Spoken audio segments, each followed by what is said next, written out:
de la gente que entre. Perfecto. Bien, pues buenos días a todas, a todos quienes nos acompañan. Estamos de nueva cuenta aquí en una emisión de Teosofiando. Es un placer porque el día de hoy contamos con la presencia de la psiquiatra Mercedes Nazarre Ramón. Pero antes que nada quería yo presentarme, puesto que quizá no me conozcan. Normalmente transmiten Marisa y María Andrea. María Andrea, por causas personales, no puede estar aquí, de modo que estaré yo acompañándoles.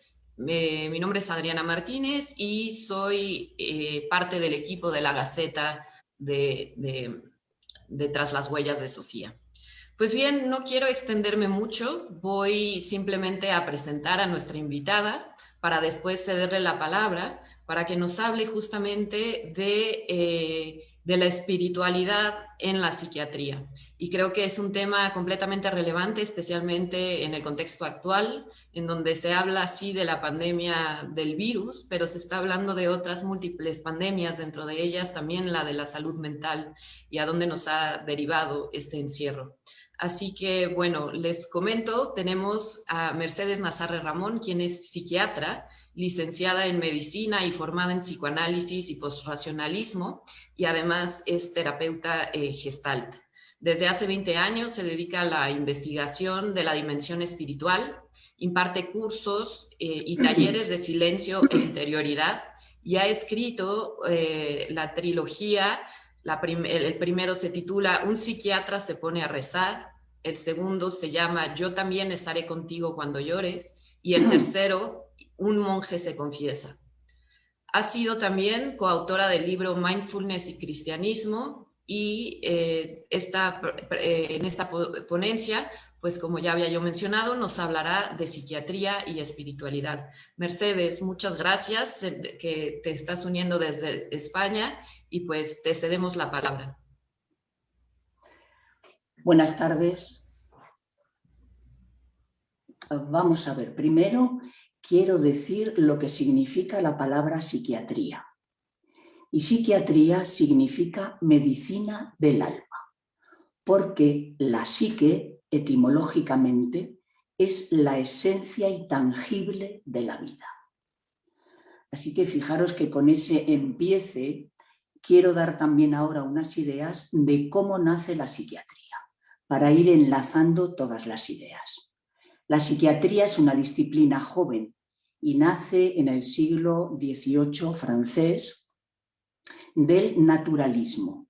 Entonces todo se explicaba a la luz de la teología y los grandes alienados eran siempre castigo de los dioses o personas endemoniadas o personas que tenían un karma, etcétera, etcétera. Así que la mirada naturalista, que es una mirada que ordena el mundo, la mirada científica, que establece también una distancia entre el que observa y el enfermo, que clasifica, ha sido muy necesaria para pasar de esa mirada sobrenatural, teológica, de los enfermos mentales.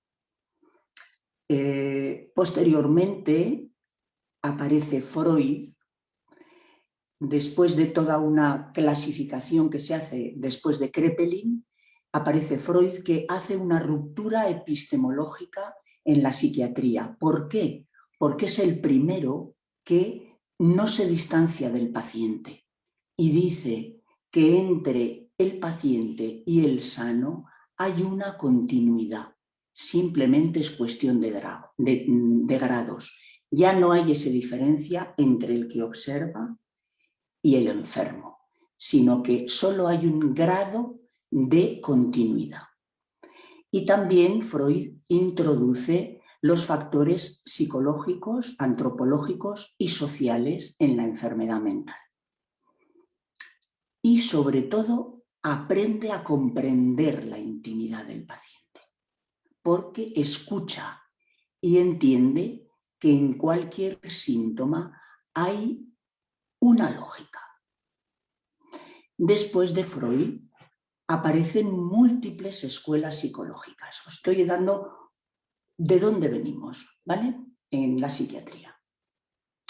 Todas estas escuelas que nacen una contra otra. Es como después de Freud aparece el conductismo, que vuelve a distanciarse del paciente y observa su conducta. Y dice cuando es una conducta inadecuada o no, cuando es una conducta enferma o no. Es decir, se establece en la historia de la psiquiatría la gran polaridad entre la mente y el cerebro. El cerebro como material físico y la mente como algo relacional. Esa es la diferencia entre la mente y el cerebro. La mente es algo relacional, nos relacionamos con otros y a través de esa relación se va modelando el cerebro. Pero esta polaridad entre estudiar solo el cerebro, solo lo que observamos, y lo mental, en la que haya factores psicológicos, sociales, etcétera, es una polaridad que se da a lo largo de toda la historia de la psiquiatría. De hecho, hay múltiples escuelas psicológicas como filosofías de la mente. Casi 700 escuelas hay actualmente. Después viene tener en cuenta que entonces todos los grandes alienados estaban institucionalizados, ¿no? Estaban en manicomios. Y los psicofármacos aparecen ya temprano, a partir de los años 30, pero la gran revolución biológica se da en los años 70, porque los psicofármacos ya empiezan a emplearse de una manera masiva, y esto tiene una gran ventaja, y es que se saca a los pacientes de los manicomios. Pero a partir de entonces también ocurre un problema, y es que hay un gran abuso de los psicofármacos. Entonces, fijaros que todo es evolutivo, porque todo en el ser humano es una transformación y en la historia humana. ¿Y cuáles son los problemas de la psiquiatría actual, derivados de todo lo que estamos diciendo? Uno, hay un gran abuso de psicofármacos. Realmente todos nos engañamos cuando hacemos un relato de nuestra intimidad, y la persona que tiene trastornos mentales se engaña muchísimo. Es más, va a derivar en síntoma algo que está más profundo. Sobre eso, sobre todos nos engañamos, quiero decir que hacer un relato verídico de lo que nos ocurre no es nada fácil. Por eso, toda terapia debe ayudar a aumentar la autoconciencia, y este abuso de psicofármacos que se hace hoy día no ayuda a eso. Además, ahora se trata todo. Se ha medicalizado la vida. El dolor de vivir, los conflictos de la vida, las pérdidas normales, la enfermedad, la muerte, todo se medicaliza. Los grandes problemas de la vida, como es ahora, por ejemplo, ¿no? Hay una pandemia, a lo largo de la historia ha habido problemas. La enfermedad, el fracaso, la soledad, son cosas que tenemos que aprender a sostener. Y el que no tenga una filosofía de vida que no pueda sostener todo el dolor de vivir, tiene grandes problemas. Bueno, pues uno de los peligros de la psiquiatría es el abuso de los psicofármacos, que se usan absolutamente para cualquier dolor humano. Otro de los problemas de la psiquiatría actual es que la metodología para diagnosticar, se ha convertido en eso, es una falacia, en el sentido, primero, de que no es ciencia. Y os explico. Cuando se inicia toda la clasificación psiquiátrica, que viene del alemán Kraepelin, hay corrientes francesas, hay corrientes anglosajonas, hay corrientes alemanas que nombran de diferente forma los trastornos mentales. Con lo cual, a partir de los años 20, hay una reunión de psiquiatras en Estados Unidos para conseguir una metodología única. Y entonces es cuando se realiza el DSM, en este caso vamos ya al DSM-5, el DSM-6, que es una metodología para diagnosticar trastornos, y que esto es una gran ventaja, puesto que nos ayuda a comunicarnos y a entendernos de cara a lo que le pasa a un paciente. Pero no es ciencia en el sentido estricto. Así como en la tuberculosis todo el mundo dirá el bacilo de Koch genera este tipo de problemas en los pulmones, etcétera, etcétera. Aquí no hay ciencia, solo hay un consenso para la información. Y explico esto porque muchas veces uno va al psiquiatra y el psiquiatra se dedica a meter en un cajón diagnóstico al paciente y a explicarle que tiene este trastorno, que con esta medicación se le va a corregir, y entramos en la falacia de que simplemente por tomar una medicación a una persona se le arregla la vida. Y eso no es así. No estoy yendo en contra de los psicofármacos. Ojo, ya he explicado que han servido muchísimo para poder llevar los trastornos mentales de otra manera. Pero con esta manera de hacer psiquiatría llegamos a una concepción del ser humano que es totalmente chata, física, sin profundidad. Decimos, lo que le pasa a este paciente es que le baja la serotonina y entonces le damos la serotonina y hasta se pone bien. Os pongo un ejemplo. Por ejemplo, yo he tenido una persona que estaba muy deprimida y resulta que se le había muerto la gata y era el único vínculo que esta persona tenía. Claro que tenía baja la serotonina, pero yo diría que esas bajadas de serotoninas tienen que ver, en este caso concreto que digo, con un efecto, no con una causa. A veces sí son causa, por ejemplo, hay causas genéticas. Siguiendo con el ejemplo de la depresión es una sala a la que se puede entrar por muchas puertas. Cuando alguien está deprimido sabemos lo que le ocurre. Está bajo de ánimo, lo ve todo negro, todo es difícil, está encogido, no tiene energía, motivación, etcétera, etcétera. Pero allí se puede llegar por muchos motivos. Y explico esto porque si vemos cualquier ser humano como algo físico sin profundidad, estamos quitando al sujeto de esa vida. El sujeto es lo que le ocurre a esa persona determinada. Y voy a otro de los problemas de la psiquiatría actual y es generalizar. Independientemente de que le demos un diagnóstico a alguien, sea un trastorno bipolar, un trastorno de alimentación, un trastorno adictivo, no se puede generalizar porque hay muchas diferencias, por ejemplo, entre los niveles madurativos de las personas. Hay gente a niveles madurativos muy primitivos y si tienen un trastorno, por ejemplo, bipolar, pues seguramente se le va a ir repitiendo y repitiendo y a lo mejor la tenemos que ingresar cada mes. En cambio, hay personas que tienen un nivel madurativo superior y además tienen recursos familiares, sociales, económicos, y esa persona va a tener un pronóstico muy diferente a pesar de tener el mismo diagnóstico. O un trastorno de alimentación, hay personas que en 6 meses pueden remontarlo y hay personas que se pasan toda la vida haciéndose purgas y vómitos y con problemas, ¿no? Es decir, no se puede generalizar. Y luego, como he dicho, ahora los psiquiatras, y hablo por mí, tratamos todo, no solamente los grandes alienados, como ocurría antes. Es decir, no tratamos solamente la psicosis o las psicopatías o las toxicomanías graves o las depresiones. No, ahora se trata todo. La gente tiene conflictos y puede ir al psiquiatra, y la gente tiene problemas de infelicidad y también va al psiquiatra, y la gente tiene dificultades para decidir y también va al psiquiatra. Es decir, ahora viene mucha gente a vernos. Las consultas de psicólogos y psiquiatras están llenas. Entonces, creo que hay que ir a un modelo biopsicosocial para entender la psiquiatría, no solamente quedarnos, como he dicho, en esa metodología para diagnosticar trastornos.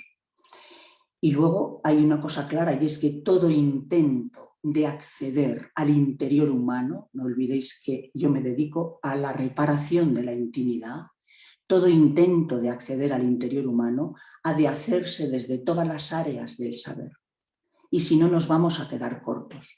Por eso muchas veces digo, bueno, además de saber diagnosticar, además de saber de bioquímica cerebral, es decir, qué pasa cuando uno se deprime, baja la serotonina, qué pasa cuando uno está maníaco y le ha subido la dopamina, etcétera, etcétera. además de todo eso, ha de saberse de historia, ha de saberse de arte, de religión, porque el ser humano es muchas cosas. Luego hay otra cosa que también quería decir de la psiquiatría, y es que las patologías han cambiado mucho con la época. Yo llevo años trabajando. Cuando empecé había un tipo de patologías que venían a la consulta y ahora vienen otras, dentro de que hay patologías siempre estables. Desde los años de los griegos hemos oído hablar de la psicosis, entonces se llamaba maníaco-depresiva, ahora es la psicosis bipolar o la esquizofrenia. Pero hay otras patologías que tienen que ver con la cultura actual. Por ejemplo, ahora vemos muchísimos trastornos de ansiedad, vemos trastornos adictivos, vemos trastornos de alimentación, vemos trastornos de personalidad, hipocondrias, trastornos de hiperactividad, etc. Son trastornos que tienen que ver con la cultura actual. Y os explico un poquito esto, ¿no? Porque hace unos años, a finales del 20, en los años 20, solo hace muy poco, ¿no? Los conflictos intrapsíquicos del individuo tenían que ver con la prohibición y el deseo. Es decir, el individuo deseaba algo, pero chocaba con lo que Freud llamó el superyo, y eso, esa especie de traba, ¿no?, de esa norma que el individuo quería saltarse, ejercía un conflicto y la persona sentía angustia. Lo que se llamaba lo neurótico, ¿no? Lo neurótico siempre era un conflicto entre lo que yo deseo y la norma. Es decir, entre lo prohibido y el deseo. Ese era el conflicto básico intrapsíquico. Eso ha cambiado. La cultura ha cambiado y la cultura cambia las mentes individuales. ¿Y qué es lo que vemos ahora? Lo que vemos ahora es otra cosa. De hecho, fijaros que hay algo que circula y es prohibido prohibir. Y otra cosa que circula y que va calando en la mente individual es haz posible lo imposible. Si quieres, puedes. Es otra historia. Es decir, ya no hay conflicto entre lo que se desea y lo prohibido, sino que el tema es ¿qué quieres? Haz lo posible. A los niños se les educa de otra forma. No estoy diciendo que lo pasado fuera mejor que esto. Estoy hablando de que cada cultura tiene sus propios problemas y sus propias patologías. Entonces ahora vemos muchísimos más trastornos de personalidad, puesto que el tema ya no es la prohibición, sino que lo que yo deseo tiene que conseguirse y si no se consigue yo caigo en frustración y la frustración me lleva al vacío. Las patologías actuales tienen que ver con la hiperexcitación y el vacío. Por eso hay tantas depresiones y tantas adicciones y tantos trastornos de personalidad. Ha cambiado la cultura, ha cambiado la mente individual, las patologías son otras. Esto es importante decirlo, puesto que ahora voy a enganchar a qué podemos hacer para que no haya tantos trastornos mentales, pero que tienen que ver con la cultura. Y porque decía, un ser humano es muchas cosas, claro. ¿Vosotros creéis, y haceros esta pregunta, que solo por tener una genética humana uno se hace humano? No, eso pasa con los seres vivos, pero no con el ser humano. Para hacerse un ser humano, uno necesita más cosas. Un ser humano es un genoma, por supuesto. Es un cuerpo y su acontecer físico. Es unas relaciones parentales que van conformando el psiquismo. Es un grupo familiar. Es una biografía con todos sus azares, sus problemas y todo lo que le ocurre. Un ser humano es una cultura formativa o no. Hay culturas formativas que llevan al desarrollo pleno humano y otras no. Un ser humano es un sexo y es un género, es un sexo físico y hormonal y es un género social y cultural. Un ser humano es una época, es un tiempo, es un país. No es lo mismo los problemas a veces. Cuando he oído hablar a Yolanda, los problemas que ella ha vivido con los que yo he vivido no tienen nada que ver. Yo, por ejemplo, nunca me he sentido discriminada por ser mujer en mi ámbito. Entiendo que hay otras culturas que por supuesto que sí. Un ser humano es un tiempo, es un sistema, un ser humano es un universo. Y luego no olvidemos, un ser humano es un largo proceso que nunca alcanza su total despliegue. Y esto es importante que lo vayamos diciendo porque hay en nosotros una sed de infinito, una sed de vincularse que no acaba. Hay colegas y muchos antropólogos que dicen que esa sed de infinito que tenemos los humanos es una patología. Yo no creo en absoluto eso. Creo que el ser humano se va haciendo a la vez que se vincula. Yo me vinculo a mi madre y de esa forma tomo conciencia de mi propio cuerpo, me vinculo a mi padre y de esa forma aprendo a convivir y aprendo la ley de la sociabilidad y voy al mundo de una manera más ordenada, me vinculo a mis hermanos y con cada vínculo voy siendo, amar y ser va en el mismo lote. Y yo creo que el ser humano está llamado a ser, porque está llamado a vincularse, y cuando uno se vincula se va conformando incluso su lóbulo frontal. No somos nadie sin el lenguaje, y el lenguaje se desarrolla porque nos vinculamos a otros seres humanos. Y como digo, un ser humano son sus padres, su cultura, etc. En ese total despliegue que es el ser humano, nos vamos espiritualizando. De la primera célula del genoma que somos, nos vamos espiritualizando, porque el espíritu es aquello que une todo lo simbólico. Bueno, y fijaros que aquí hay dos cosas muy interesantes, y es que hay una polaridad que nos constituye, ¿no? Somos un ser humano que se está desplegando hacia dónde. Y allí yo pondría la idea de Dios, hacia la perfección, hacia el bien, hacia el amor. Tenemos esa tendencia a dar lo mejor nuestro, esa tendencia de infinito. Eso está en nosotros, eso está en cada ser humano. Entonces yo diría, somos esa polaridad. Y cuando escuchamos las tradiciones religiosas, decimos, el ser humano es barro con aliento divino. Claro, es esa polaridad. Somos, desde la primera célula, hay un aliento divino, nos va esa sed de vinculación, de amor, de ser, nos va guiando. Es la fuerza, no solamente de la vida, sino esa fuerza que está en nosotros. Estamos llamados a ser amor. Y esa es la polaridad que nos constituye. Dios y el ser humano forman parte de la misma polaridad. Igual que al hacerse un ser humano, el ser humano, el individuo y el grupo forma parte de la misma polaridad. En esa tensión entre el individuo y el grupo, no olvidemos que nacemos en un grupo humano, como digo, el primer grupo humano es la familia y allí nos vamos haciendo, conformando con esa cultura. Esa es la otra polaridad que yo veo como una cruz, ¿no? Lo vertical es esa polaridad entre el ser humano y Dios, porque es lo mismo, queremos ir avanzando hacia lo mejor. Y la raya horizontal sería el ser humano y el grupo. Nos vamos haciendo hacia el amor, pero tenemos que tener en cuenta los demás, el yo y el grupo.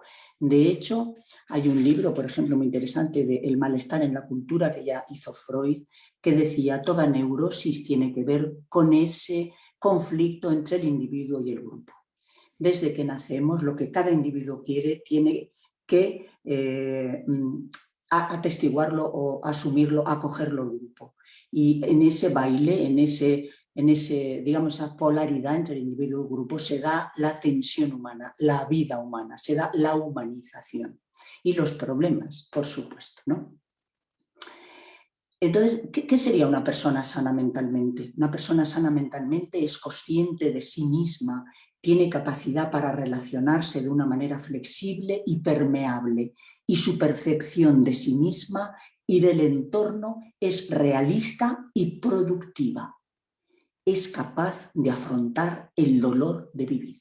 Y aquí viene lo que yo resumo. Una persona sana mentalmente tiene la suficiente paz para poder razonar y decidir e incidir en la realidad si es preciso.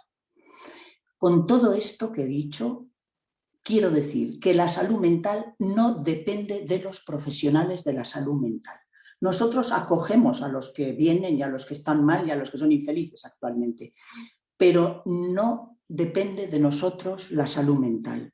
La salud mental tiene que ver con factores económicos, con factores de orden social, tiene que ver con culturas fundamentalmente que ayuden al desarrollo integral del individuo, desarrollo que va por lo intelectual, por lo moral y por lo espiritual. Y aquí engancho con la espiritualidad. ¿Qué significa espiritualidad? Bueno, yo creo que lo he resumido como en 5 cosas que nos hablan de la dimensión espiritual humana y sin las cuales no podemos hablar de verdadera espiritualidad. Y voy a ello. Porque la espiritualidad comienza cuando uno empieza a mirar dentro. Mirar, hay un proceso de la vida que es centrífugo, ¿no? Cuando el niño nace, decía, somos una celulita al principio, ¿no? Nos vamos haciendo en ese despliegue y es hacia afuera. Lógicamente, nos hacemos en la mirada de otros. Pero hay un tiempo en la vida en el que uno empieza a mirar dentro y ahí empieza la verdadera espiritualidad. ¿Qué me está pasando? Porque la mente humana es la mente que se piensa a sí misma. Eso no lo hace el animal. Esa es una capacidad nuestra. Entonces, la espiritualidad, ¿qué significa? Significa, 1, el profundo sentimiento de unidad y conexión con el universo. Ese orden, yo pertenezco a un orden mayor que yo.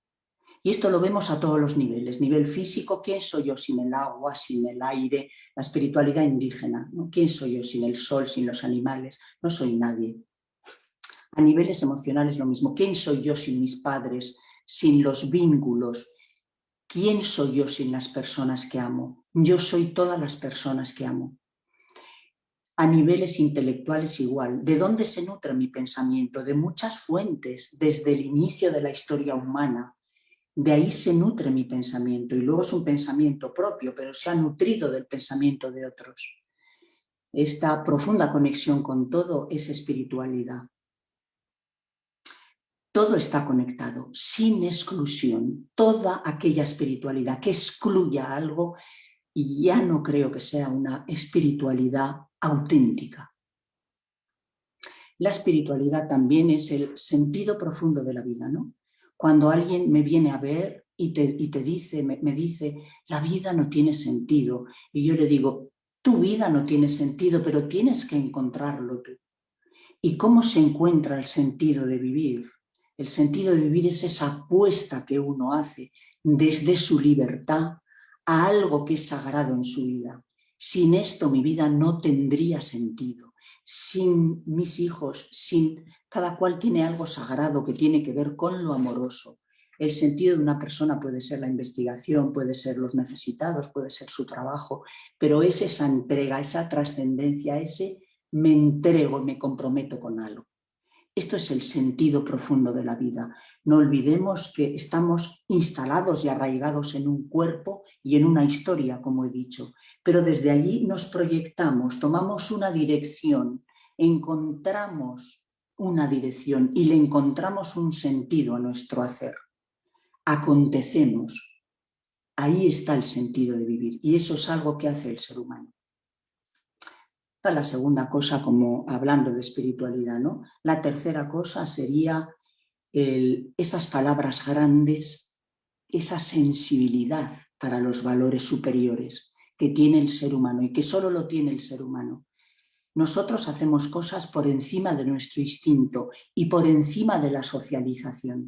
Eso no lo hace el animal. Somos capaces del arte, de la música, de la creatividad, somos capaces de lo religioso, de las prácticas, de los rituales, de las tradiciones, de todo aquello que nos abre a lo contemplativo, al asombro, a la humildad, a la alegría, a la certeza, que nos despoja de nosotros, que nos hace ir un paso más allá, que nos hace ser solidarios, que nos hace entender lo que significa en todas las culturas, lo que significa la libertad, lo que significa la justicia, lo que significa la misericordia, etc. Esto es espiritualidad también.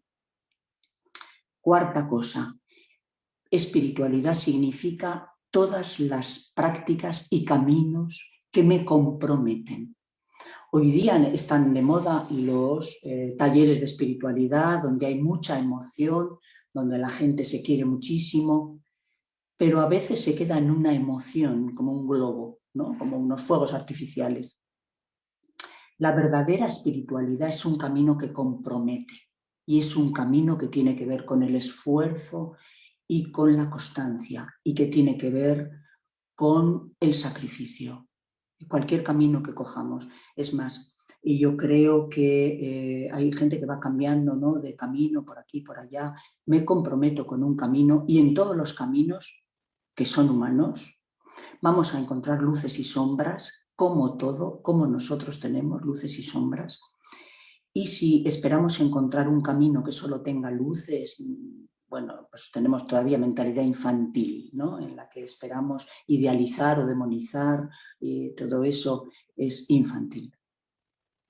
Y luego, cuando hablamos de espiritualidad, estamos también hablando del núcleo auténtico del ser, ¿no?, que lo más espontáneo, lo más íntimo, lo más libre, lo más incondicional. Yo diría, eso más auténtico que está unido a lo amoroso, ¿no? Como sería, allí está cerca, digamos, de dónde está la morada amorosa del ser. Porque considero profundamente que somos templo de lo amoroso, ¿no? Por eso, cuando yo hacía silencio, les decía, hay varias fases, ¿no? Uno primero se silencia y encuentra los ruidos suyos, y luego puede silenciarse e ir al medio, meditación es ir al medio. Y la contemplación es un paso más, porque uno se da cuenta de que es templo de lo amoroso y yo tengo la fuente amorosa en mí. El amor no está fuera, está dentro. Pero para eso ya se necesita una maduración. Vuelvo a repetir que esto no lo puede hacer alguien que está creciendo, ¿no? Un niño no tiene posibilidad de trabajo de la interioridad en ese sentido, ¿no? Para encontrar este núcleo más íntimo se necesita trabajar la interioridad y tiene que ver con empezar a mirar dentro, tiene que ver con el silencio, tiene que ver con la soledad, tiene que ver con todo eso. Sin ese trabajo de interioridad es muy difícil entrar en una verdadera espiritualidad, ¿eh? Conexión con todas las cosas, sentido profundo de la vida, sensibilidad para los valores superiores, compromiso con un camino y núcleo auténtico del propio ser, esa escucha de lo íntimo mío, ese aprender a estar en la verdad de lo mío. Acordaros que he dicho que hay mucho abuso de los psicofármacos, porque además toda terapia tiene que ayudar a que las personas encuentren su verdad.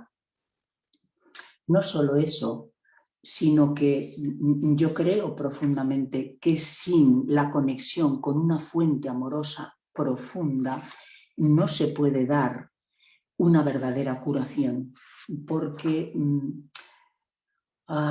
realizarse como ser humano es difícil y no puede encontrarse a veces la curación sin esa conexión con algo amoroso. Por eso los terapeutas servimos de puente, es decir, a veces vienen las personas muy destruidas, su vínculo amoroso está roto interiormente, con su madre o su cónyuge, o algo está roto, escindido, negado.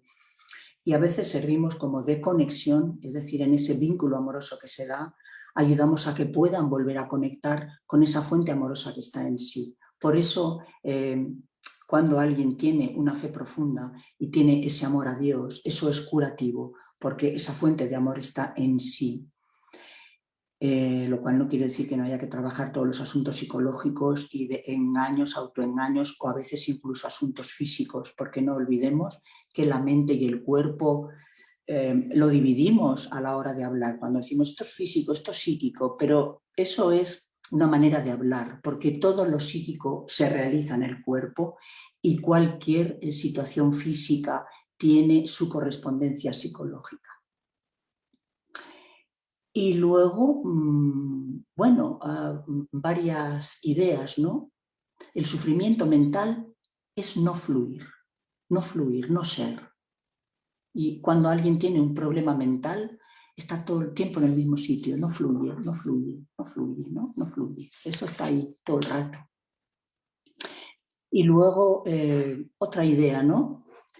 Como he dicho antes, nos vamos espiritualizando, amar y ser forma parte del mismo proceso y realmente estamos en un proceso grandioso. Somos ese proceso. Por eso concibo al ser humano como algo evolutivo, algo que está en continua transformación y por eso digo que el sufrimiento mental es no fluir.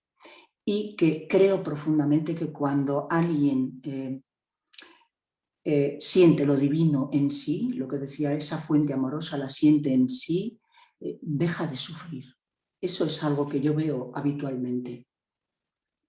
Y me diréis, ¿qué podemos hacer para desarrollar esta dimensión espiritual? Muy fácil, dosis de soledad, porque en soledad uno no se engaña, se miente mucho menos. Y no olvidéis que el ego es una imagen que yo me he hecho de mí mismo y que pasando por la humildad, que quiere decir contarse la verdad, andar en verdad. Cuando uno se cuenta la verdad, sobre la verdad se construye. El silencio, la contemplación, el filosofar, el preguntarse cosas, el preguntarse sobre la realidad, esa sensibilidad para la belleza y para el arte, el dialogar con otros y el saber escuchar. No tengo solo que soltar mi discurso o mi opinión. Estamos en una época en la que la opinión de alguien es a la realidad.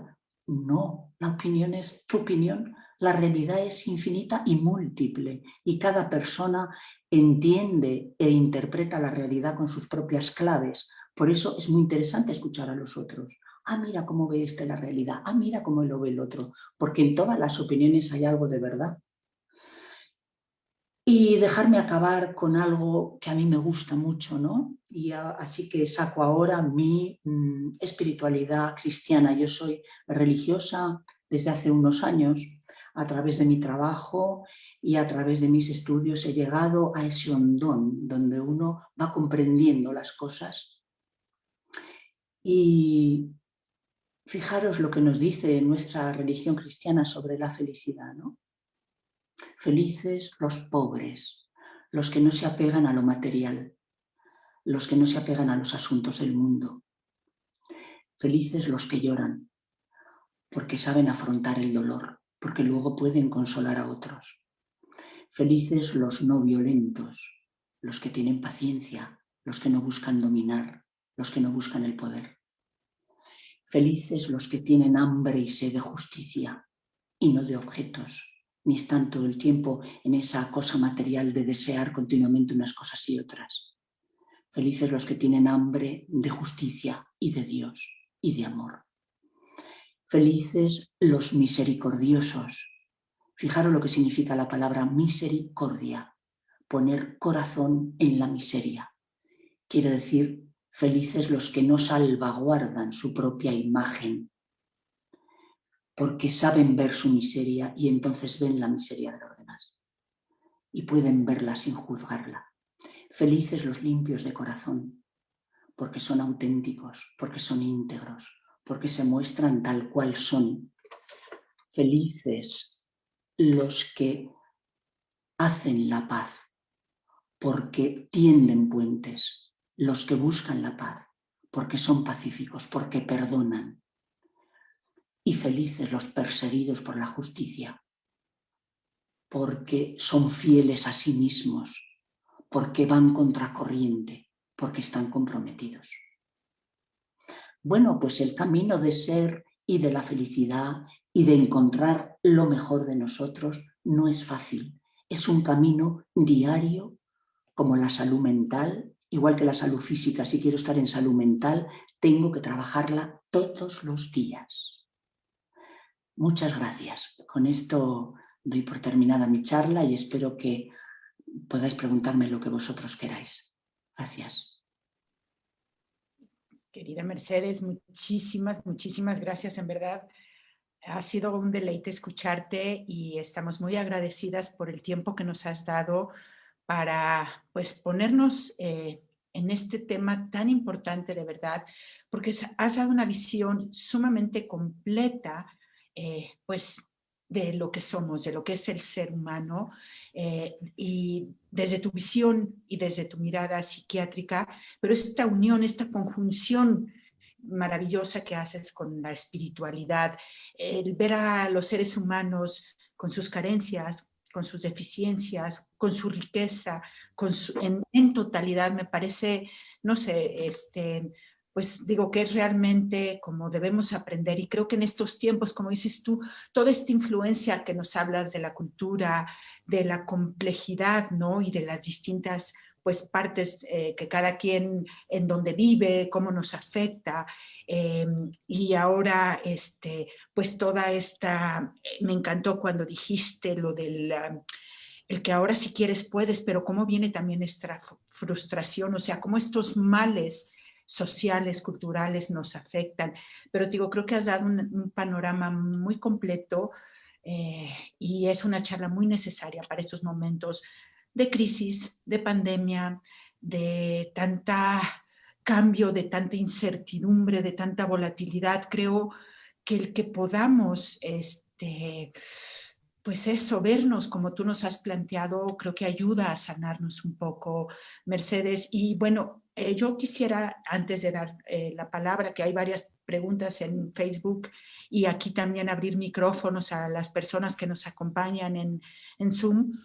Eh, Quisiera decirte, bueno, preguntarte dos cosas. Creo que tú has hecho más videos que has subido en internet. Sería interesante que nos platicaras para que la gente que quiera ahondar un poco más en estas charlas, en este tema, pueda seguirte y pues ¿no? Ver algo más de lo que tú les puedes aportar a través de estos videos. Y la otra es, ¿qué recepción o qué resonancia o qué eh, entre tus colegas, el que tú emplees la espiritualidad como parte del tratamiento para aliviar a un ser humano? ¿Qué opinan tus colegas? Si nos pudieras platicar sobre Sí, ello. sí, dos cosas. Primero, bueno, lo de los vídeos que me dices es simplemente que habíamos hecho una escuela de espiritualidad gratuita para la ciudad. Había ya apuntadas muchas personas, 200 personas, pero no hemos podido abrirla por el COVID. Con lo cual me pidieron que hiciera algo y entonces estoy subiendo unos vídeos y yo no pongo mi nombre allí, pero simplemente en YouTube es Una psiquiatra habla de espiritualidad. Son unos vídeos que tienen una imagen y son fijos, son de 7 u 8 minutos y son de varios temas, ¿no? Pues del amor, de la felicidad, del rostro de Dios. Tienen una imagen que generalmente es artística y luego tienen algo de música y 7 u 8 con algún discurso mío. Una psiquiatra habla de espiritualidad, eso por un lado.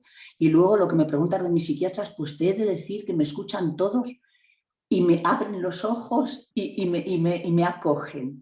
Y bueno, yo tengo la suerte de aquí en mi ciudad, me quieren, y el otro día estuve hablando, por ejemplo, con el jefe de servicio de psiquiatría y dice, eres muy valiente de hacer este tipo de intervenciones porque nosotros estamos formados, yo también, ¿no? en una especialidad demasiado científica, pero como he explicado antes, es una especialidad que nos deja muy pocos recursos, nos deja solo recursos medicamentosos. Y eso es tan pobre, así que me escuchan bien, la verdad que sí. La verdad que me escuchan porque es que además yo creo que las cosas que digo son tan verdades que me pueden decir. Es que no, a ver, claro, y luego te digo de verdad, cuando logras que la persona conecte con lo amoroso, con lo divino, con la fuente amorosa en sí, pues de verdad que el trabajo es muchísimo más fácil. Esa es la realidad. Me escuchan bien, no tengo ningún problema con ellos. Ya lo creo, Mercedes, pero eso, qué bueno que te escuchan, porque yo creo que esto, que contagies a colegas y que apliquen en sus terapias, pues me parece. Sobre todo, si sabes, a mí me preocupa mucho la formación que se da a los psiquiatras que vienen, ¿no? A los psiquiatras que vienen se les enseña a diagnosticar y a dar psicofármacos. Claro, esto es tan pobre, pero claro, también yo tengo la suerte, no lo olvides, yo empecé a trabajar en la psiquiatría pública, pero lo dejé y ahora tengo mi centro. Entonces, claro, yo trabajo con cada paciente. Tengo tiempo. También entiendo que los profesionales en la salud pública tienen mucha gente y no pueden dedicar demasiado tiempo a los pacientes. Pero también es cierto, por ejemplo, que se puede trabajar en grupo y en grupo es muy, muy curativo el tema. Pero en fin, bueno, cada cual hacemos lo que podemos, no podemos, somos limitados los seres humanos, ¿no? Algo se ha parado aquí en el vídeo,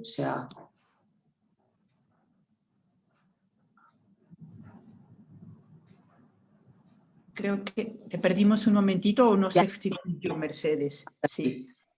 Me has escuchado. Yo digo que cada pobre psiquiatra hace lo que puede, porque hay psiquiatras de la psiquiatría pública que reciben muchísimas personas y no pueden dar un tratamiento personal, porque en psiquiatría, como en ninguna especialidad, cada persona es un mundo, y eso es así.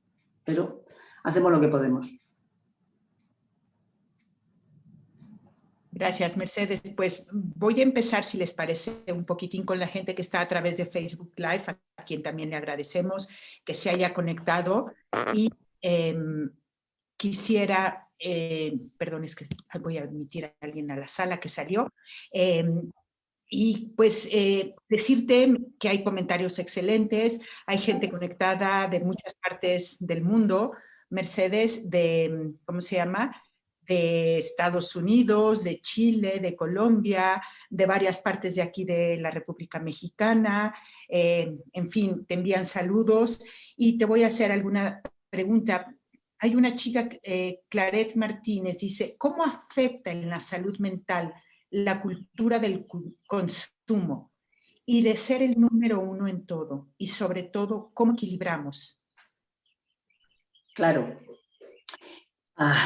Fíjate que el otro día estaba hablando yo con un amigo mío y me decía, la cultura judeocristiana con la culpa y todo eso ha generado muchos problemas. Digo, no, hay gente ahora atea y agnóstica, como el caso de esta chica que quiere ser la primera, que quiere ser, es perfeccionista, que busca continuamente como diría, el dar lo mejor de sí, que tiene un exceso de responsabilidad.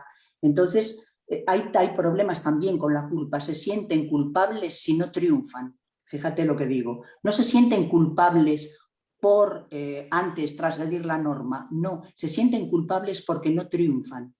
Por eso dice esta chica, a ver, si uno se da cuenta de que todo es un cuento, porque al final, si yo quiero estar en los 3.000, luego querré los 4.000 y luego los 5.000 y eso no tiene fin. Entramos en la voracidad, que es otro de los males de este siglo, ¿no? Es decir, hay ansiedad y hay voracidad, quiero más y más y más y más. Al final uno tiene que parar y afrontar ese vacío interior que después, si uno lo aguanta, se llena de luz. No tengas miedo, le diría, frena, eso te está matando la salud. Y si frenas y haces silencio, al principio te encontrarás con todos tus ruidos, pero después te encontrarás con ese vacío que poco a poco se va llenando de luz. No le queda más remedio que parar, porque la voracidad es un mal terrible. No puedo decir más, eso es una cuestión de que ella tiene que plantearse si así puede encontrar la felicidad, pero no es así. Gracias, Mercedes. Aquí parecería una pregunta, pero creo que es más bien un comentario de una chica, Lulú Morales, que dice, ¿quién soy yo sin los vínculos? Sentido de vivir, apuesta por lo que es sagrado en la vida, encontrar sentido a nuestro hacer. Qué sorprendente descubrir estos aspectos de la espiritualidad. Creo que va más bien por ahí que como un comentario que agradece, ¿no? Y pues ahora quizá me gustaría abrir los micrófonos aquí si gustan de la sala o si cada una, para que no se metan ruidos. Creo que Vilma ya habías planteado tú algún comentario, si quieres abrir tu micrófono, Vilma, y hacerlo personalmente a la doctora Mercedes, y alguien más que guste tomar la palabra. Perfecto. Bueno, dije, el ser humano es el resultado de varios aspectos y dimensiones y encuentra su camino conectado desde su interioridad. Eso pienso. Yo siempre he pensado que el ser humano no solamente es desde lo físico, ni solo todo tiene que estar interconectado y hay que tocar desde todas las dimensiones porque entonces nunca vamos a sanar. Cuando profesamos una fe y hay gente que sigue con sus traumas y la gente dice, pero ¿cómo es posible? Es fea, va a la iglesia y sigue con esos traumas, es porque no ha tocado todas las dimensiones y hay que tocar todas las dimensiones y es bueno hacer relación, el conecte que hace con el título del tema de hoy, desde ¿cómo se llama? La espiritualidad desde la psiquiatría. Yo creo que es muy buena relación y yo siempre quise que se vinculara eso. Claro, pero por supuesto, el tener una fe no quiere decir que no tenga uno problemas psicológicos, problemas de todo tipo, claro. Las relaciones humanas no son fáciles y cuando hay sexualidad, cuando hay parentescos, cuando hay dinero por el medio, todo es muy complicado. Y en ese sentido, el tener una fe me da un arraigo en mi interior, pero no me soluciona los problemas, ¿eh? Entonces, y luego no olvidemos que de alguna forma todo lo que es la sexualidad está negada en la Iglesia. Y ahí hay un problema muy serio, ¿eh? Y los problemas de poder, y en fin, no quiero entrar en eso porque es absurdo. Pero obviamente el ser humano, como dices y como digo, es muchas cosas. Pero también cierto, si uno cultiva esa interioridad y fíjate, la experiencia básica de una persona de fe es la experiencia de que es amada totalmente por Dios. Y desde ese amor se puede tener la libertad de actuar y sobre todo uno aprende también a amarse a sí mismo. Y ya lo demás. Gracias. ¿Alguien más de aquí del Zoom que quiera? Adelante, Ruth. Muchas gracias primero, Mercedes, por todo este aporte que nos has regalado en esta mañana. Ha sido de mucha bendición. Quisiera preguntar si concuerdo totalmente con respecto a estos 5 puntos que nos mencionaste de la espiritualidad. Sin embargo, en medio de tanta enfermedad mental, por decirle de alguna manera, que hay hoy, un alto porcentaje de personas se les complica, o sea, no saben realmente cómo comenzar a dar esos primeros pasos en esa búsqueda de su espiritualidad. Entonces, ¿qué recomendación nos darías en cuanto a qué tipo de guía podríamos brindar en caso de que quisiéramos brindar ayuda a alguien para que comience a dar esos primeros pasos en la búsqueda de su espiritualidad? ¿Qué sería lo más recomendable? O sea, ¿cómo podríamos ayudarle a esa persona que de pronto necesita aprender a estar sola, pero, o en soledad, pero no sabe cómo hacerlo por las razones diversas que pueda tener? Sí, a ver, fíjate, cuando me estabas hablando estaba pensando en los alcohólicos. Las terapias que mejor han funcionado en los alcohólicos es todos los grupos de alcohólicos anónimos, que ya habéis oído hablar. En los grupos de alcohólicos anónimos se usa la espiritualidad y la primera regla es: pertenecemos a un orden mayor que nosotros. Hay algo por encima de nosotros que nos contiene y que nos ayuda. Con eso ya te digo, ¿vale? Es decir, según qué trastornos mentales tienen patologías cognitivas que no pueden razonar, a esas personas primero hay que ayudarles a que puedan razonar. Pero como te he dicho antes, ¿cómo ayudamos a que las personas tengan paz para poder razonar y decidir? Que esto es la salud mental. Si enseñas a las personas, primero en grupo, y yo he trabajado muchísimo con grupos, y entonces hacer silencio en grupo, el mindfulness sin más a veces, es algo muy curativo porque el silencio en grupo se multiplica. Y después, Una vez que las personas aprenden a silenciarse, a prestar atención a lo que les ocurre, el mindfulness ahí es muy, muy interesante, después puedes ayudarles a empezar a ver cosas de su interior, ¿no? A empezar a ver qué es lo que les aleja de lo amoroso. Y de lo amoroso concreto, de lo amoroso con su madre, de lo amoroso con su padre, hay que hacer todo ese trabajo. El trabajo psicológico tiene que empezar primero. Para entrar en la espiritualidad entramos por el psiquismo, no se puede hacer de otra forma. Hoy día la espiritualidad no son unos dogmas que yo tenga que creer. Eso ya la gente no entra ahí. Estamos en otra época. La gente va a entrar en lo espiritual a través de sí misma, de su propio psiquismo. Cuando uno hace silencio se encuentra con toda su maraña.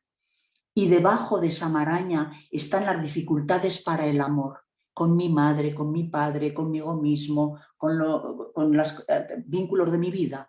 Y cuando uno puede ir entendiendo, comprendiendo, etcétera, por ahí podemos entrar a esa fuente amorosa que hay en nuestro interior. Pero ahora la espiritualidad no se trabaja desde fuera como dogmas que uno tiene que aprender, no. Sí es cierto que si yo, por ejemplo, tengo un compromiso cristiano, puedo sacar la figura de Cristo. Una de las cosas más importantes para mí como cristiana es hacer de la figura de Cristo algo universal. No es patrimonio de la Iglesia, es un patrimonio universal, igual que la figura de Buda es un patrimonio universal. La figura de Cristo encarna la misericordia, la justicia, la libertad. Entonces, si por ejemplo yo hago muchas veces en los grupos silencio y pongo la figura de Cristo como alguien aquí con quien dialogar. Y ese diálogo que se hace desde la fantasía a las personas les abre a una dimensión amorosa. Y cuando se puede abrir tu dimensión amorosa, es por ahí que vas entrando en esa dimensión profunda que puede luego ser un arraigo para ti. ¿Te llega lo que te digo? Muchísimas gracias, excelente. Vale, gracias. Me voy a ir a una pregunta del Facebook Live, si les parece. Nos pregunta Ana Lilia Salazar que si esta propuesta podría complementarse con la psicoterapia transpersonal, Mercedes. Sí, lo que pasa que en la psicoterapia transpersonal, que yo conozco también, hay a veces mucha falacia, es decir, por hacer según qué respiraciones o entrar en según qué estados anómalos o diferentes de conciencia, a mí se me va a abrir la dimensión espiritual, es decir, se pueden dar aperturas a niveles diferentes de conciencia, pero si la persona no ha sanado aspectos más primitivos, puede incluso entrar en problemas psicóticos. Ojo que allí hay mucho asunto. Todas las terapias transpersonales nos llevan a estados alterados de conciencia, pueden llevarnos. Si la persona tiene muy bien organizada y ordenada a nivel cognitivo su vida, está bien, pero por ahí no está la verdadera espiritualidad, ¿eh? La verdadera espiritualidad es de día a día, es una espiritualidad que te compromete. En fin, es algo mucho menos, como diría, mucho menos llamativo. No la descarto, pero creo que es una psicoterapia que te abre dimensiones, que te abre a estados diferentes, pero ojo si hay tendencias psicóticas o ojo de llevarte incluso a situaciones adictivas de querer siempre estar en esos estados, porque al final la vida se da en lo concreto, en lo mediocre, etcétera, etcétera. Gracias, Mercedes. Creo, aquí hay una de Adriana González. ¿Estás aquí en el Zoom? ¿Quieres plantearla tú misma a la doctora, la pregunta? Puedes abrir tu micrófono, Adriana. No sé si ande por ahí. ¿Es Adriana González? Es que ella puso aquí en el chat. Bueno, gracias por la charla, Mercedes. Una duda, desde tu perspectiva, ¿cómo se diferencia la espiritualidad de la religión o qué tienen en común? Sí, está bien. Toda religión debería de tener como fuente lo espiritual, pero a veces no es así. La religión se convierte en una serie de normas o en unas costumbres culturales o en unos asuntos litúrgicos y si no tiene debajo todo esto de lo que hablamos, esa conexión con las cosas, esa transformación humana, ese darle un sentido a mi propia vida, ese estar vigilantes para seguir creciendo y transformarme, pues allí la religión es otra cosa. Es decir, la espiritualidad debería ser la fuente de lo religioso y a veces no lo es. Y también es cierto que una espiritualidad, si queremos que nos comprometa, tenemos que de verdad de comprometernos con un camino. Y los caminos religiosos están ahí para eso. Es muy difícil si no encuentro un camino ya hecho que yo me comprometa con algo. Se queda muchas veces en una emoción. Así que se van mezclando, ¿no? Las dos cosas. Muchas gracias, Mercedes. Es que nos dice ella que tiene problemas con su micrófono, pero te está escuchando aquí, ¿eh? Muy bien. No sé si hay algo más o cómo estás tú de tiempo, Mercedes. Tampoco queremos abusar de ti. Bueno, no tengo más. Aquí en Facebook Live hay comentarios estupendos. Dicen, muchísimas gracias por todas las luces de su charla. Me siento invitada a indagar en mí y ser más misericordiosa conmigo y con mi entorno. Otra persona, Laura Sánchez, dice, lo de Felices fue muy profundo, hermoso, gracias. Excelente, muchas gracias, excelente ponencia, cuestionadora, lo más bonito que he escuchado hasta ahora. Incluso una persona, que ya es algo más personal, pregunta que cómo puede, perdón, la estoy buscando, cómo puede tener terapia contigo a través, cómo se puede tener tratamiento o terapia virtual con la doctora Mercedes. No sé si esto lo hagas tú. No, de momento no hago, a lo mejor haré más adelante, ahora no porque no tengo tiempo. De acuerdo, esto es una pregunta de Inés Lucía, quien dice que es lo mejor que ha escuchado en su vida, que te felicita. Bueno. Te digo, los comentarios son, y hay gente que pregunta que quiere volver a escuchar la ponencia, así que Mercedes, pues si no hay más comentarios o preguntas o algo tuyo que nos quieras, pues ya como antes de terminar, podríamos cerrar la charla. Muy bien. Pues encantada de haber aportado algo, encantada de dar un poco de luz a lo que es un ser humano y cómo de alguna forma, vuelvo a repetir, la espiritualidad empieza cuando uno mira adentro y eso es todo, que somos todos, estamos todos en el camino. Gracias. Parece algo muy fácil y creo que es lo más complejo y lo más, ¿no? Muchas veces no podemos o no sabemos cómo hacerlo, ni conocernos a nosotros mismos, ni saber eso, esos minutos, el silencio, pues interiorizar y preguntarnos muchas cosas sobre nosotros mismos. ¿Qué falta hace? Pues personas como tú, Mercedes, médicas como tú, con esta espiritualidad tan profunda que nos ayudan a entendernos, a entender nuestra complejidad, a sanarnos en estos momentos. Repito que siempre el ser humano cargamos pues dolores, problemas, como bien has dicho, y creo que eso también das luces a que se puede hablar con personas como tú, con terapias. ¿Cuántos tabús hubo, no? Que la gente que iba con un psiquiatra, un psicólogo estaba de plano como con un trastorno mayor. Ahora creo que eso se ha vencido y qué bueno que pueda ser tan sanador para las personas, pues que siempre necesitamos pues ser más felices, ¿no? Vivir más espiritualmente, más profundamente, más amorosamente. Mercedes, a todas, a ti en lo personal, de verdad, creo que quedas invitadísima a volver a ver si podemos profundizar en esto más adelante, cuando tú nos puedas regalar más de tu tiempo, y a todas las personas que se han conectado a través de los distintos medios, les agradecemos infinitamente su presencia y pues nos da gusto que esta charla les haya pues esto servido y gustado tanto, que están de muchísimas partes del mundo, Yolanda. Así que gracias nuevamente y hasta pronto. Muy bien, adiós. Gracias a todas.